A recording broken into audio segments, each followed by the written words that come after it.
like a dreamer. Fly all over the world. Open your shell so the world can see. You're a beautiful pearl. Live your day like you mean it. And don't forget who you are. You're free to go anywhere. There's no distance too far. And I just can't get enough of your energy. I just can't get enough. You're the spark shining in the dark. Oh, oh, oh, oh, oh, oh, love.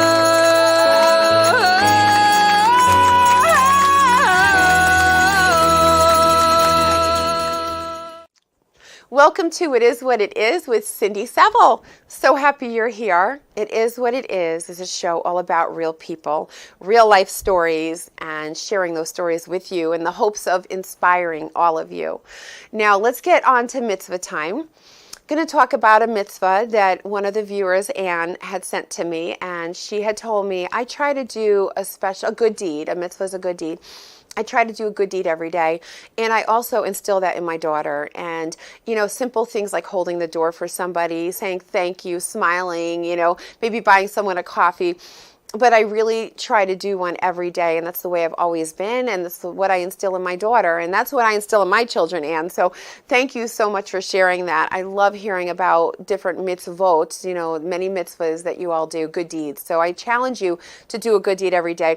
If we could do good things every day, at least one good thing every day, the world would be a much better place, and we need more kindness in this world.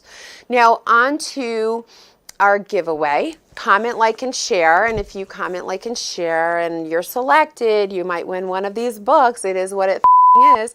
And it's a really good book. So comment, like, and share, and you might win.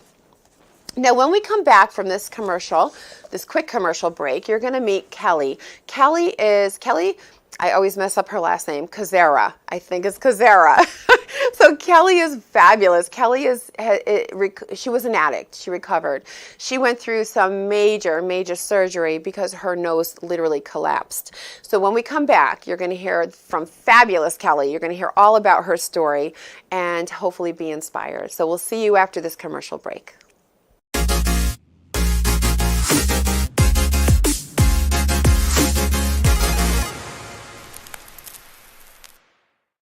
Silvermine at Home, a Connecticut-based non-medical home care agency servicing Connecticut and parts of New York. Silvermine caters to their clients' needs while offering peace of mind to their families so their loved one can age in place and live their best life possible. Call today to see how they can make a difference in you or your loved one's life. Our family caring for yours. Visit silvermineathome.com or call 203-228-5007.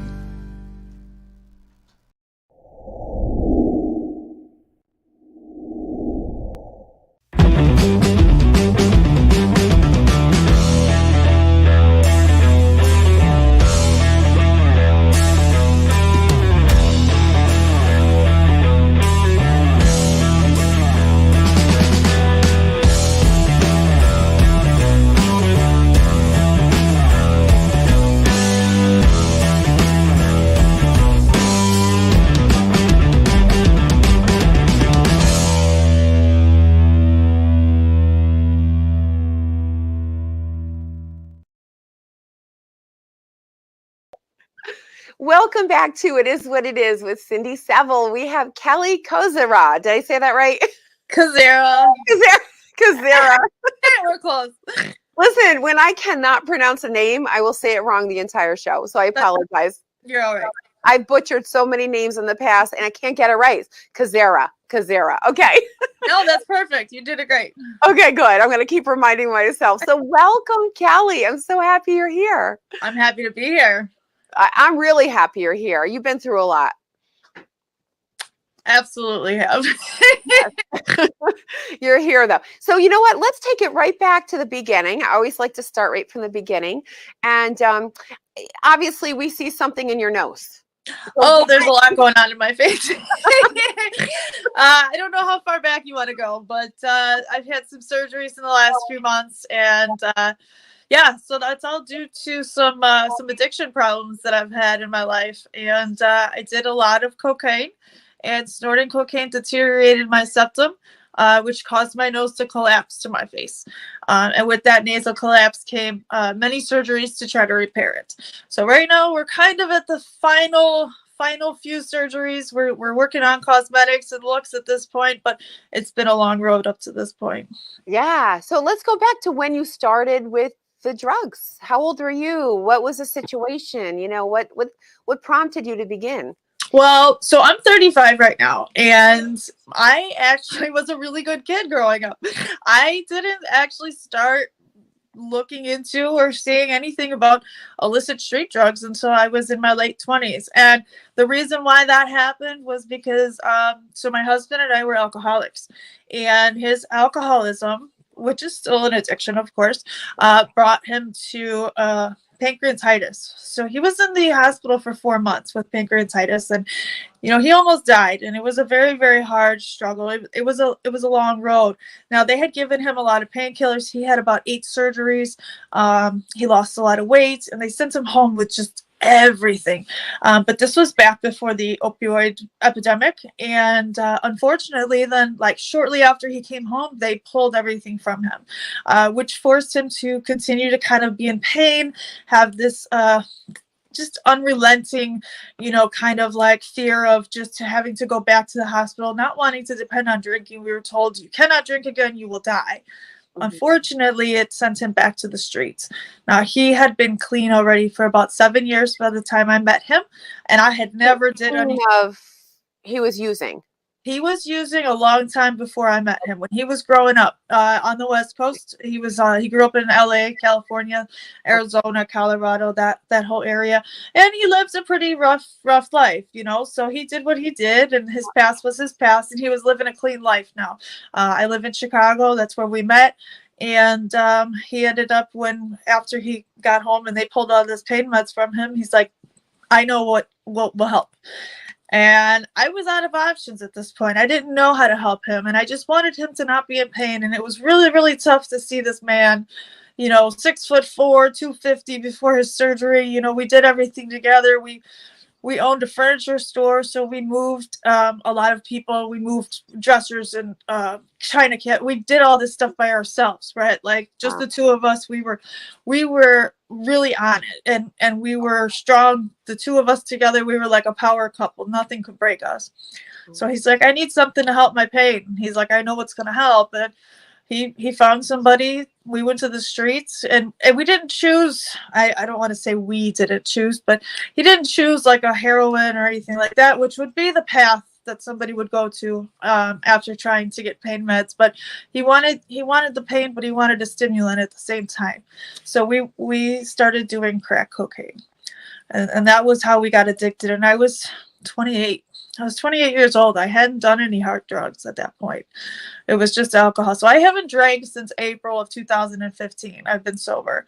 But then I picked this up in October of 2015. So from April to October, we were clean, but he was in the hospital for most of that time.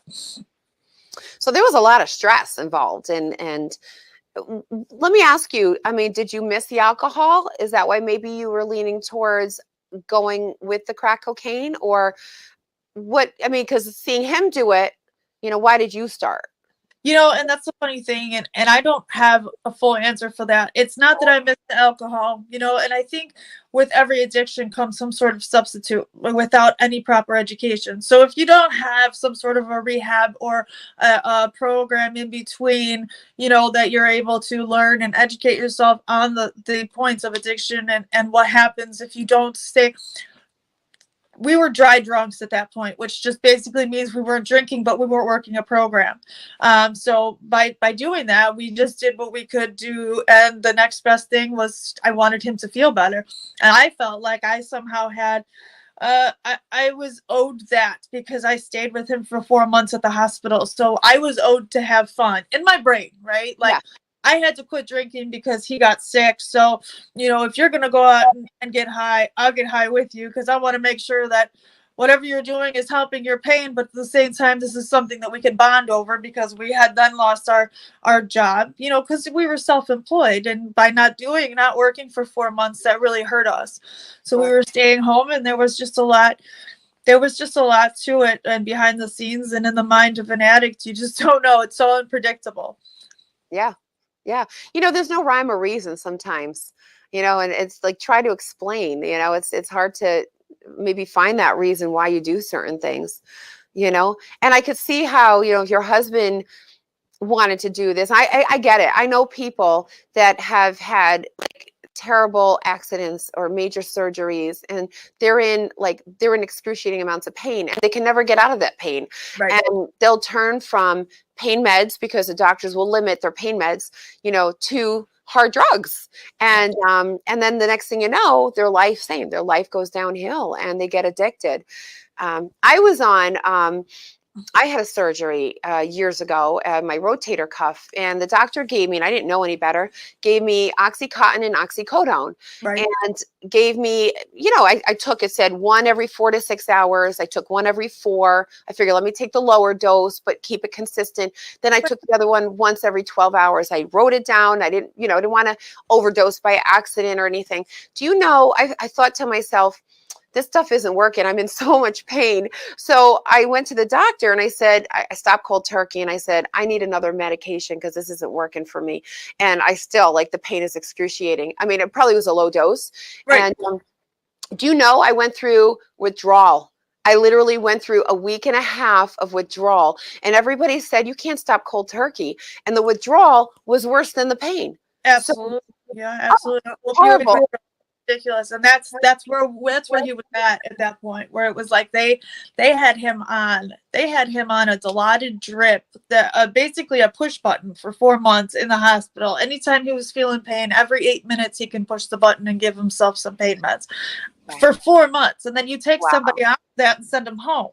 Now, they had sent him home with 360 Norco, 180 oxys, 10 fentanyl patches per month. Wow. And then took that from him, like, immediately. So I can understand, there was no tapering, and there was no, I think there was a lot less education. And like I said, we're only talking about 2015. So this was only 7 years ago. Wow.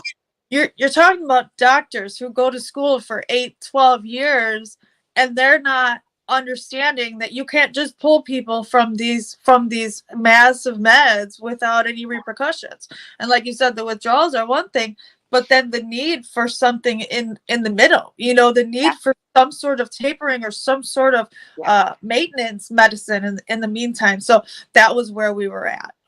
Yeah, I get it, because I remember the doctor first said, take some Benadryl and that'll calm you down. It did the opposite.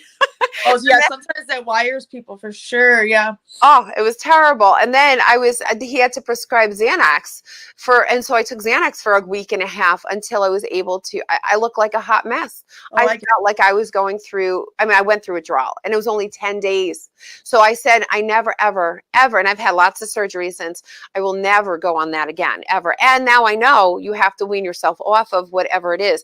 I wasn't told that. They assume, I think doctors, like you say, they assume that you assume, Right. But, and I have a great, like, my surgeon's awesome, but nobody sat down with me and said, all right, here's your medication. I followed it. I took it the way I was prescribed, but nobody says, I don't think they take into account, that you have to wean yourself off also. Right.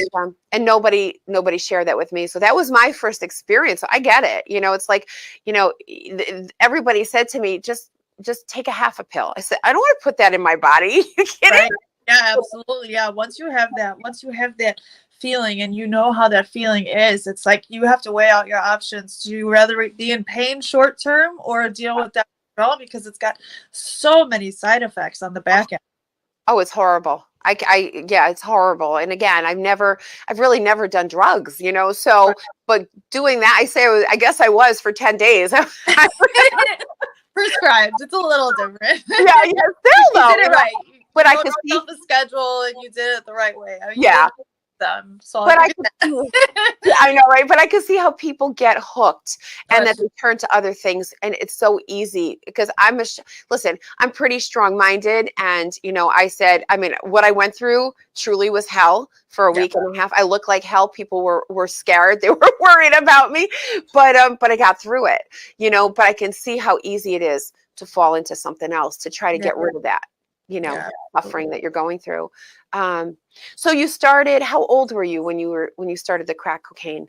So when I started the crack cocaine was in I was trying to figure that out. I think 28. I think it was 28. And then yeah, that makes sense. And then so that was in 2015, and at the end of 2015, and then that progressively became a very, very heavy addiction between the two of us. And of course, it was something that I had told my husband at first, well, we could do this short term, because I wasn't specifically excited about doing illicit drugs. I mean, I wasn't dumb enough to think that it was legal. I knew that what we were doing was illegal. You don't strike me as a dumb woman. I didn't want to encourage something, but I didn't want to see him in pain. And like I said, I sat next to him for 4 months in the hospital and through 8 surgeries and watched him almost die a few times, and it was painful. Our first wedding anniversary we celebrated in the hospital. He was hospitalized in April of 2015. Our wedding was May 31st, 2014. So our first wedding anniversary, we had already been in the hospital for a month. And so we had a little bit of a different marriage from that standpoint. And like I said, I never left his side. I never left his side before he got sick. I never left his side after he got sick. We were really, really compatible. We were really good together.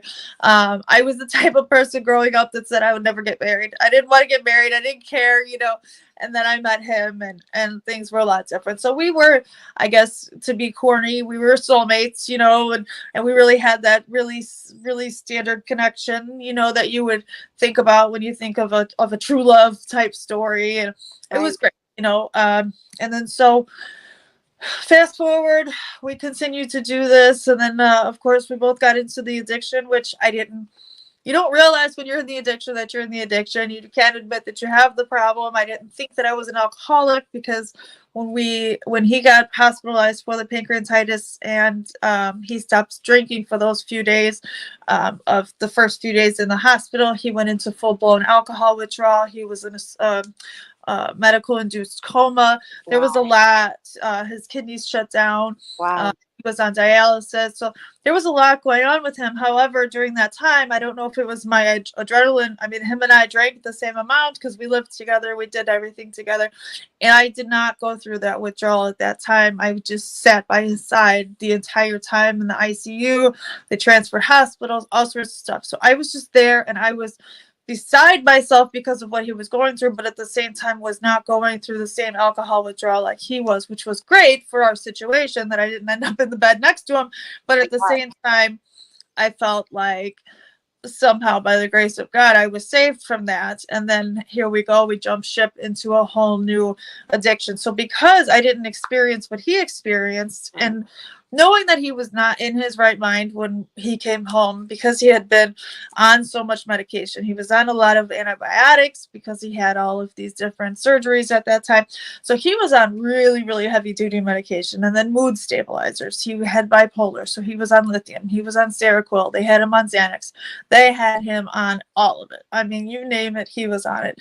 And at the end of the day, we ended up doing everything that we possibly could to continue to keep that crack alive, and that's all we did was crack cocaine all day, all night, all day, all night. Wow. It became our only way of living. And fast forward to December of 2016, when one day we didn't know if we would have money to get it. And he sometimes was at the dollar store and picked up some cold medicine, just to drink the bottle of cold medicine to get him that high, because at this point now we're just maintaining staying high, right?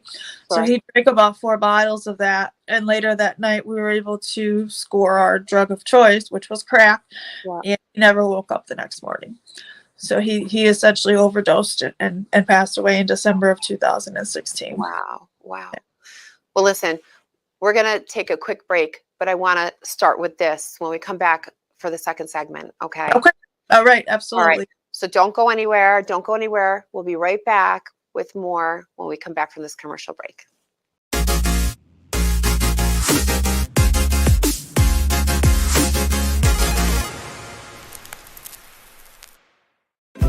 Do you or a loved one need the care of a nursing home? A vibrant community to call home with our healthcare professionals available 24/7? Candlewood Valley Health and Rehabilitation, located in New Milford, Connecticut, has been offering award-winning care for over 40 years. Whether you are rehabilitating from a cardiac procedure or hip replacement, or seeking a place for your loved one to live where he or she can receive top-notch health care, our team is at the ready. We also accept veteran benefits and offer a special secure memory care unit for residents with Alzheimer's or cognitive-related conditions. Call us at 860-355-0971. Candlewood Valley Health and Rehabilitation, a place to heal and thrive. Ballas Associates, sales, service, and support for all your computer and PC networking needs. Whether it's wired or wireless, upgrades or repairs, backup or disaster recovery, we can provide the solutions to all your PC needs. No need to get frustrated. You know a guy. Just call Ballas Associates at 203-792-2300. That's 203-792-2300. Or visit them online at ballasassociates.com.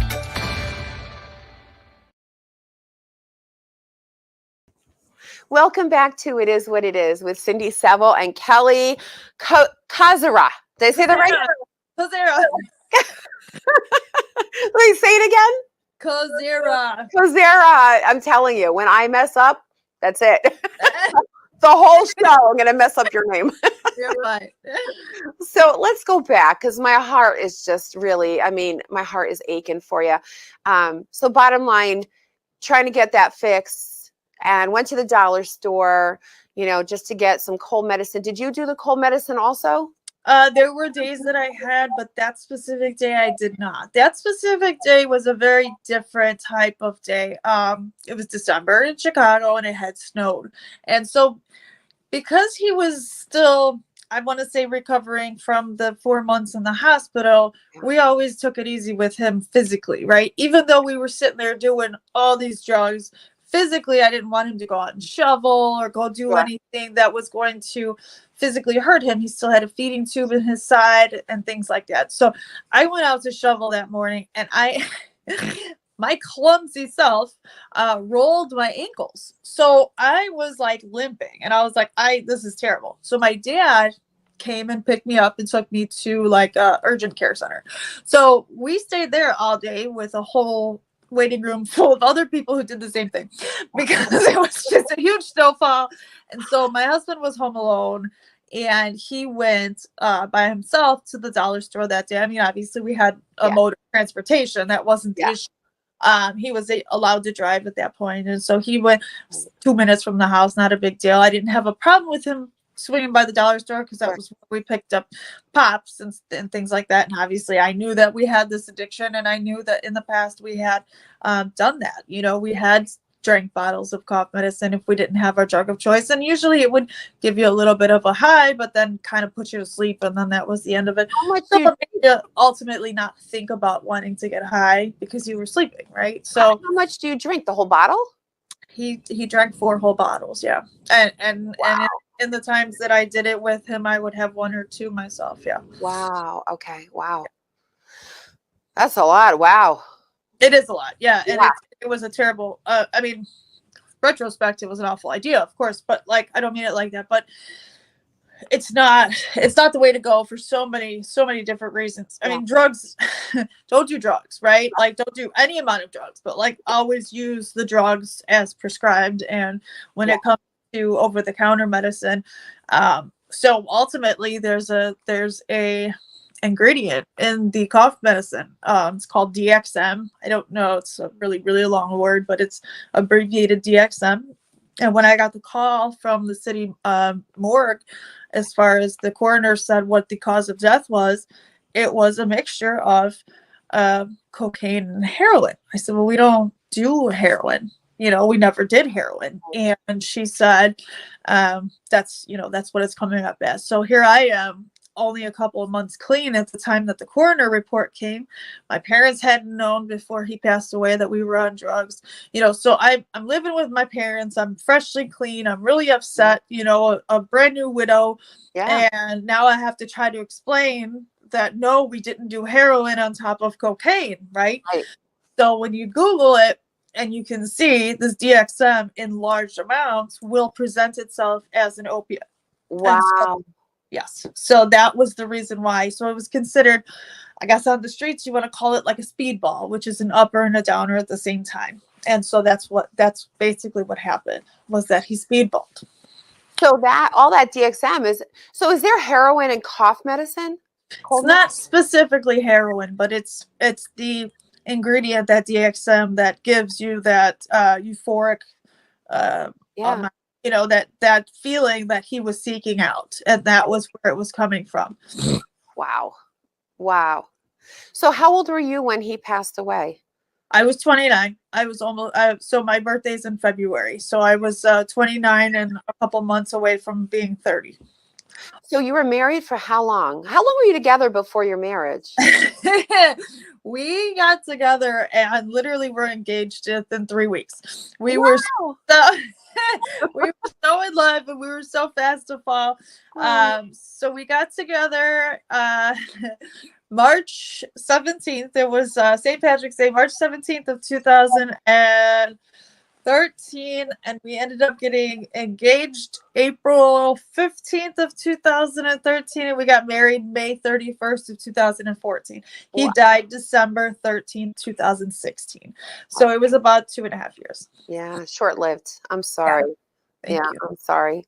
So you continued after his death. You must have been absolutely devastated. How did you handle things after that? So I was ultimately taken away from the house that him and I lived in. The house that him and I lived in was the house that my father grew up in. It was his grow-up house. So it stayed in the family for a very, very long time. My grandfather passed away in that house. My grandmother passed away in that house. And now my husband passed away in that house. So we were ready to get rid of that house. That was done. That house is over with now. So I came back. I lived back with my parents, which I'm still here. Oh, well, they love me, I promise. So I moved back in with my parents, and I started. You cracked me up. I'm sorry. I hadn't had a job at that point, obviously, because we were just home doing drugs and not really caring about anything else. So I ended up staying here. I started going to IOP, which is intensive outpatient, for 3 days a week at that time. We're in 2017, like January 2017. And I started doing these IOP classes 3 times a week in person in the middle of the day. And it was intensive outpatient is usually where people go after they're in a residential rehab. Now, because I didn't know too much about addiction in that sense, I didn't think that I was that bad, right? You don't know the extents of things. I knew that we lived, ate, breathed crack cocaine, but I didn't realize that qualified as a really, really bad addiction, right? Right. So I did IOP for 8 months, and then I started back at work. I went to school for automotive, so I am a mechanic by paper. Wow. On paper, I'm a mechanic. I ended up being a service manager at most of the jobs that I've been at since then. So I worked at Pep Boys. I was a service manager over at Pep Boys. I went back to that location that I stopped working at years and years ago. And they took me back, and I started working there again in the service department. So everything was cool. I reconnected with some old friends. And the day that we sold my grandmother's house that my husband and I lived in, I took a line of cocaine.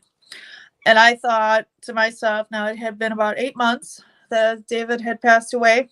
And I thought to myself, this is fine. It's like a celebratory goodbye, kind of we didn't snort cocaine together. We only smoked it, so it makes sense in my mind that it's okay for me to snort it. And that was just the beginning of a 3.5 year relapse, and that was when my life just went to shit. Right. So you were living with your parents at that point, Mhm. and you were snorting, and you were working full time though. Yes. How did you juggle work? And I mean, did you ever, did work suffer? Did anyone notice? There's always going to be I mean, I guess in an addiction, everything else is going to be secondhand. As far as my job was concerned, I made sure to show up and do it. However, I also did drugs while I was there. I did drugs in the bathroom. I was always, Yeah. I did them in my car. I did them on lunch. I did, so there was always, it was always on my mind. There was really never a time that I wasn't doing them for that small, that little amount of time. So my relapse was about 3.5 years in total. The first 19 months of it was snorting, and it was a very, very intense. It escalated very quickly because I had a pretty deep depression during the time that I was clean, and after David died, and I haven't really processed the grief of that. And so I really didn't have too much to turn to, and so I was leaning on drugs and the fake friendship of some people that I used to talk to, that we used to drink with, So I said, well, I don't drink anymore, and drugs killed my husband, but yeah, I'll take a line with you, and that was kind of it. So Right. So your nose. So let's talk about your nose. Let's talk about it, eh? So during that 19 months of the 3.5 year relapse, like I said, I snorted a lot, and by a lot, I mean day and night binges. I wouldn't sleep for days at a time. I wouldn't eat for days at a time. And yes, of course, I was still going to work and doing those things. I mean, of course, like you said, yes, work would suffer, personal life would suffer. Eventually, I would crash. Eventually, I would need to eat. But ultimately, my goal was just to always have cocaine in my nose, right? Like I was just constantly chasing that forever. And so the amount that I was doing was, and it was a high enough amount that it's not normal, I would say. There was a time where at some point in my addiction I was snorting up to approximately an ounce every day to day and a half, and I was just continuing to go as hard as I possibly could. And it wasn't that I wanted to end my life, I just didn't know where my life was headed. Do you know what I mean? I didn't have a death wish, but I didn't specifically have a life wish either. I just didn't know what I was doing, and I didn't. You were just existing. I was, and it was a very barely existing at that point. So it was a rough time in my life, and I didn't know what I was doing, and I didn't know how much damage I was causing, and I would get nosebleeds, and I would start to blow out chunks of cartilage, and I had no idea what I was doing to my face. And eventually the outside of my nose started to develop a crater on it, outside of my nostril here. And so the amount of damage that I was doing physically to my face was beyond repair, I thought, at that point. And so ultimately what happened was the entire septum deteriorated. Now the septum is the cartilage inside your nose, in between your left and right nostril, which kind of acts as a wall to separate the two sides. And so that has completely deteriorated. And it was to the point where I could not physically hold any powder up my nose with my own sniffing powder. Wow. I couldn't smell anything. I couldn't. My nose was for show, and it wasn't even good at that. It looked like shit. It was not good at looking like a nose. So yeah, that it deteriorated completely. I could not hold anything up my nose anymore. Finally, I said to myself in my head, to my husband, I said, I'm sorry, I'm still addicted, and I need to go back to smoking crack. And that's what I did. So after the first 19 months where I thought I was somehow avenging his death and doing him a favor by not doing the thing that killed him, I ended up doing the thing that killed him anyway. Wow. What a story. I mean, gosh, what a story. Now, we have about a minute to this segment before we go to the next one. When did you actually stop? When did you decide to stop using? January 13th, 2021. I'm coming up on 2 years this month. Wow. That's amazing. Now, what prompted you, and actually maybe we'll start with this, we're going to start with this question next time, the next segment. I want to learn, like, how do you come out of that cycle, when you're so, and don't answer now. We're going to answer right after this commercial break. So don't you go anywhere. Don't you go anywhere. We'll be right back.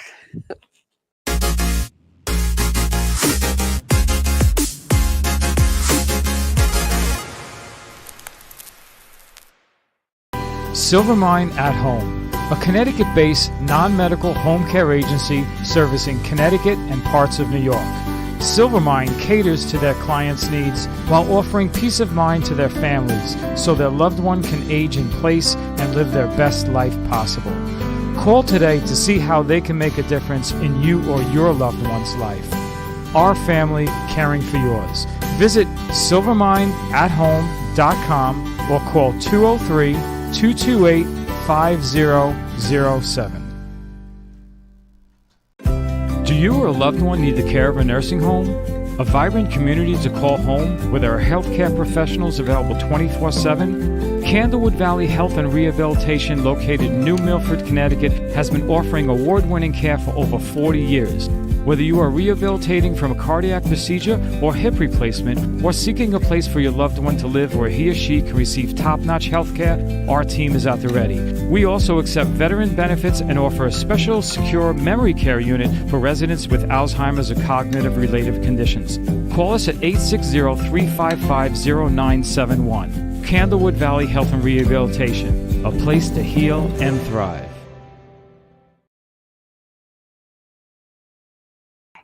Welcome back to It Is What It Is with Cindy Seville, and we have Kelly Kazera. Thank you. Sarah, I got to remember. So all right, let's get back to that question. How did you stop? How'd you get, what made you decide to say, I've had enough, I'm done with drugs? So this is actually probably one of the harder questions that there is out there about quitting, and the reason for that is because after my husband died, I had 8 months of education, and I had 8 months of IOP and going to meetings and meeting people and understanding what it is to know about addiction, and then I still went back out, right? So I still went back out for 3.5 years. I took that education with me, and so I knew the fundamentals of being a recovered individual.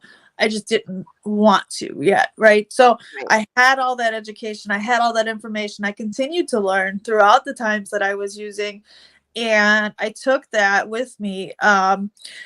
So finally, coming up to January of 2021, there was just a lot of red flags. I had been trying to hide this from my family for a very long time. Obviously, there's a lot of shame, there's a lot of guilt, there's a lot of things that are carried through addiction. And when it comes down to it, when you get to the point in your life where you've figured that you've pretty much out-partied most people and you've done everything that you could possibly do as far as what you wanted to do in your life, from that aspect, and you really haven't become much of anything, and you've become a disappointment, and your husband's passed away. There's so much to it. But at the same time, I had family members that were pushing.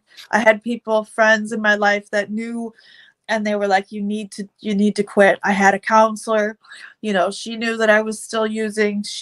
I didn't know what extent. My family doctor knew. They staged some interventions. There was a lot of things, but ultimately the pain and the suffering that I had put others through by making them watch me live like this, and making them try to not make those tough decisions to kick me out of the house or look at me in the mirror and say, this is my daughter and her face is a wreck and she's continuing to abuse her body. And why is she doing this? And what did we do wrong?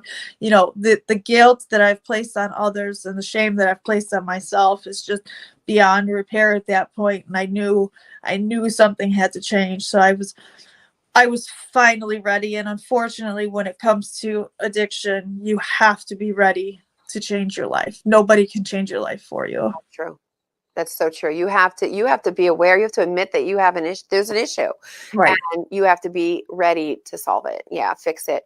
But it sounds like you had support. There's a lot of support here. There's still a lot of support.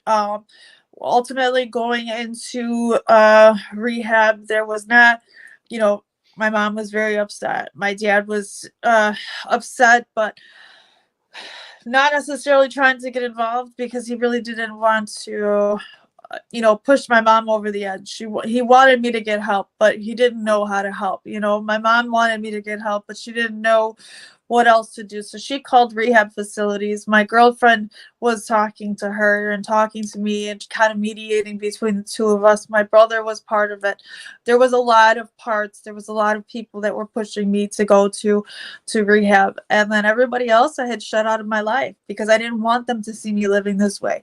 There was just such a point in my usage that I didn't talk to anybody. I used by myself. I didn't have a group of friends. I didn't have a place that I went to convene. I had like 2 people that I would go pick up from, and that was really all I talked to on a daily basis. The people that I would get my drugs from. I knew a lot about them. They knew a lot about me. They were like my best friends at that point because all I was doing was spending my money with them and using and talking to them and meeting with them every single day. Oh, wow. Wow. Yeah, no, I give you a lot of credit. So once you decided to stop using, how soon after, like with your nose? Because I saw pictures. I mean, you're TikTok famous, girl. You're a TikTok queen. And I think, listen, you're very forthright and forthcoming. I mean, you share your story, and, sharing helps empower other people. When people hear your story, that's why I do my show. Sharing people's stories really helps others. Yes. And that's why I share my own personal journey. But so I'm sure you've helped so many people through sharing your story. What prompted you to go and get reconstructive surgery? So it was actually a lack of being able to breathe through my nose.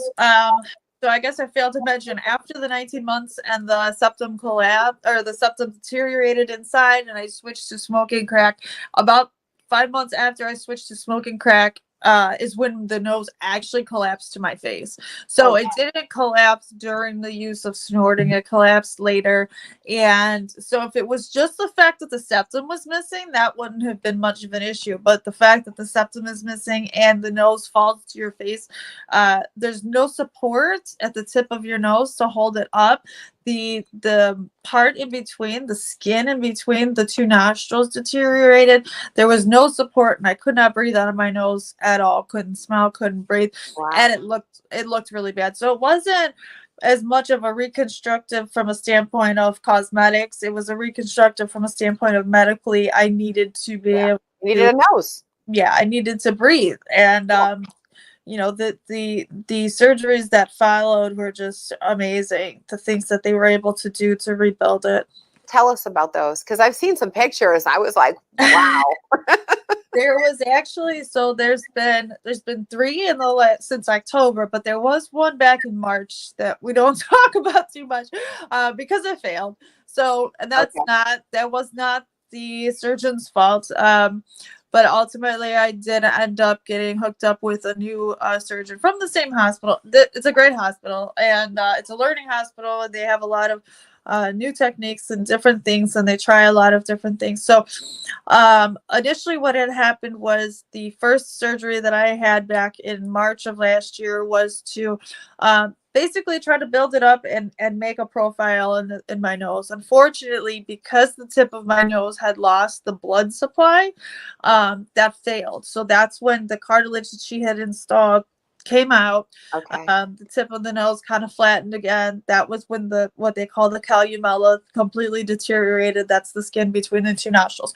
So once that was completely gone, then she had to set me up with a new surgeon in the same department, the ENT department of this hospital. And that surgeon was able to do a series a series of very extensive surgeries. So October 11th, I had the first surgery. It was a 9-hour surgery. They cut open my left arm from my wrist to my elbow.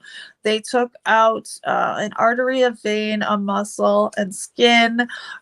They used those parts and ended up cutting open my cheek right here to take those parts and install it into the tip of my nose. So through my cheek on a good day, you can see this whole blood supply running up my cheek, so that they were able to give the tip of my nose some sort of a life, right? You So have quite a scar on your arm, don't you? my arm is, let me see if I can't show you. Yeah, it's pretty long. Oh, Yeah, because I remember seeing a video with that. Wow.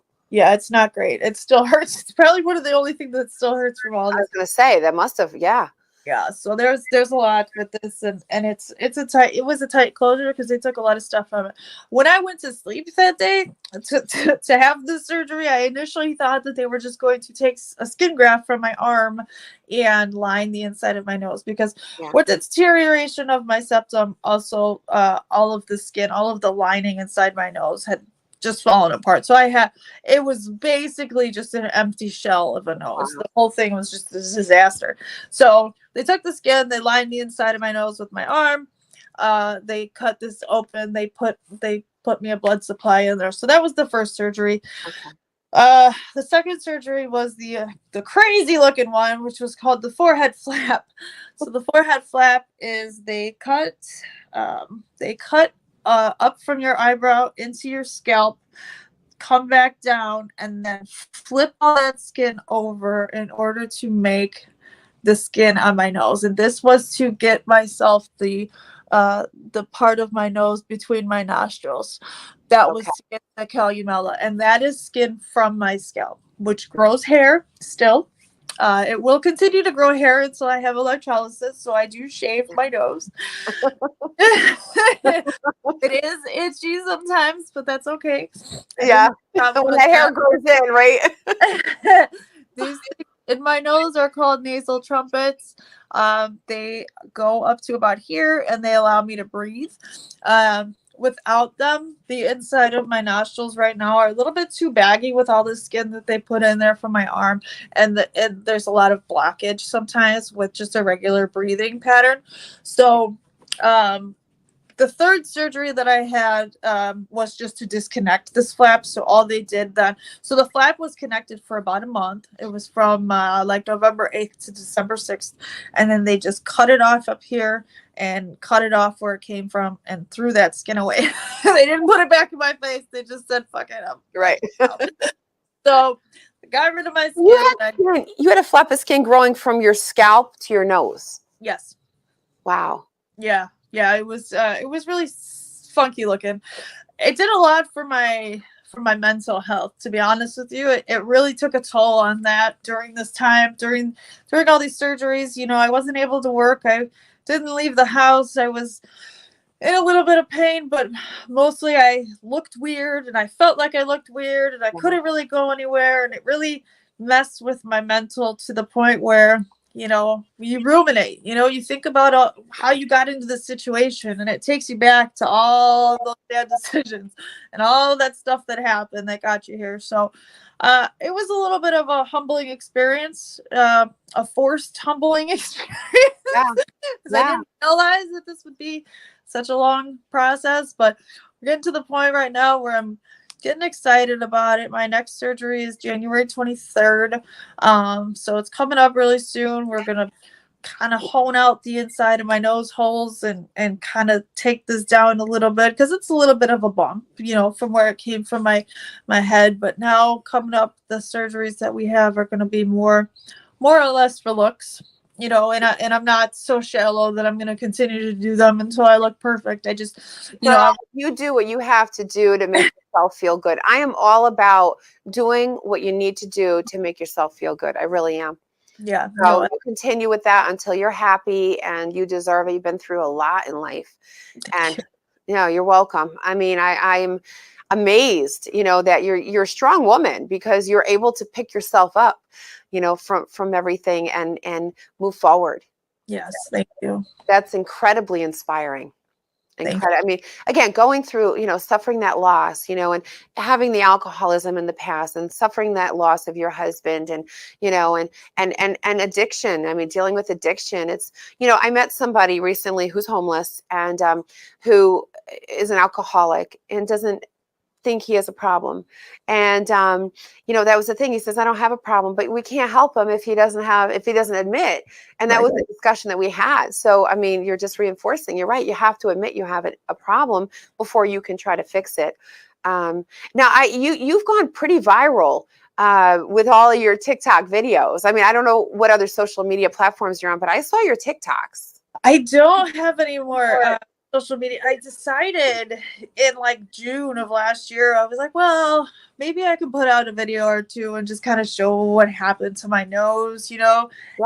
And it blew up. Like a lot of things that I did blew up, but like, so the video of my nose holes, eventually kind of corroding, and then in combination with when I had the forehead flap attached to my face, I did one that went very, very viral back in November. So it helps so much. So it gives me a little bit of a purpose in life to be able to help people, because actually bringing out this awareness and talking openly about it has caused so many people to get a hold of me and say, hey, I'm stuck. Hey, I need help. Hey, how do I do this? Hey, my nose has a hole in it. What do I do?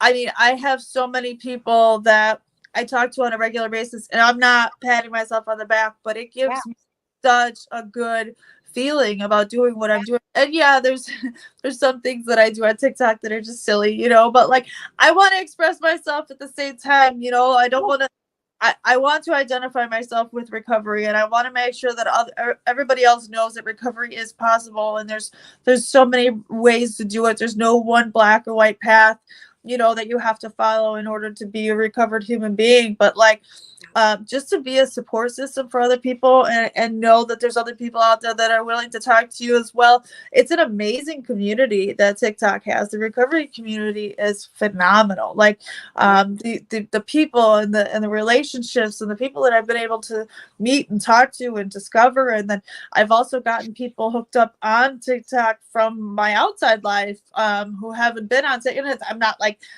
like the queen of TikTok, like, oh my God, it's not a secret. I understand that, but I've gotten people who are in recovery through my IOPs and stuff like that didn't know that there was another support system out there. It's easier to talk to strangers, right? Sometimes it's you don't want to depend on people that have known you your whole life. Sometimes you'd rather open up to an entire group of strangers than you would, to your best friends. So there's judgment. Yeah, exactly. Yeah. So it's much better. I wanted to create a safe place for people to come and talk and express their feelings and fears and problems, and just be able to stay on the right path. And the amount of comments that I've gotten that have said, Incredible. since I saw your TikTok, I quit snorting, or since I saw this, I quit doing drugs, or my mom has seen your TikToks and she decided to quit, after X amount of years. It's just amazing. It's just phenomenal. Maybe this has now helped redefine your life and your life journey. And, because I know for me, our segment is just about over, but I know for me, my breast cancer has totally redefined my life and it's given me a whole different purpose in life. And now that's my purpose and it's taken me to places I never would have gone had I not gone through it. And same as you. Absolutely. I would never redo this. I mean, it was a terrible, terrible time. There were so many things that I had to go through, but I'm happy that I'm here right now. Thank God. I say the journey sucked, but the destination can be amazing. Absolutely. Yeah, I'm so happy to see you in such a good place. I'm so happy you're rebuilding your nose so you feel better about yourself and you can breathe again. Yes. And really, you're such an inspiration to so many. I mean, I can't thank you enough for coming on the show. I'm so happy I found you and connected with you, because really, I think you're a little younger version of me. I love your energy and your attitude. Got lots of pep, girl. Yeah. Tell everybody how they can find you on TikTok. So my TikTok handle is Stuart Little 064. I don't know why I did that, but It's an old screen name, okay? Stuart Little 064. You can find me. Yeah, please, if you're struggling, if you are in addiction right now, if you're struggling in recovery, reach out, comment on any. I have no problem following you back and DMing you. You can find me on Instagram, I think. I'm pretty sure. Kelly.ann.1806. You can at least message me there. I don't have content anywhere else. TikTok is the only place I post content. Awesome. Awesome. Girl, thank you. Tell me your last name one more time. Kozera. Kozera. Thank you so much. Thank you, Kelly Kozera. I really appreciate you coming on the show. You're fabulous. Thank you for having me. Thank you so much. Early happy birthday. Good luck with that surgery. And I'll be talking to you. Don't go anywhere yet. All right. All right. Don't you guys go anywhere. We'll be right back with my final thoughts.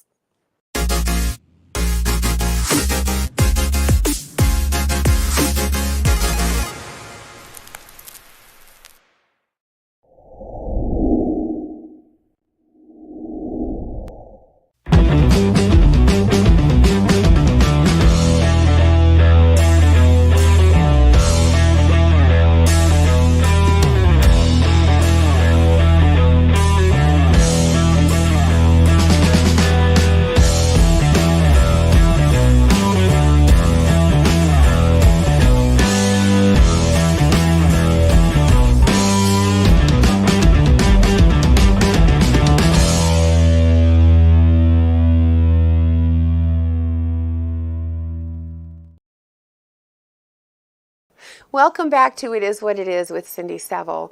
Kelly's fabulous. I'm here with my final thoughts, and I just have to say, Kelly is absolutely fabulous. She went through so much, and she overcame. You can overcome. No matter what it is, you can overcome.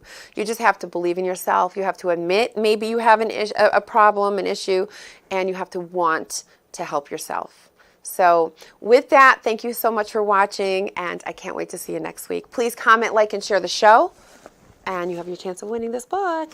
See you next time. Thanks for tuning in. Live your life like a dreamer. Fly all over the world. Open yourself so the world can see. You're a beautiful pearl. Live your day like you mean it. And don't forget who you are. You're free to go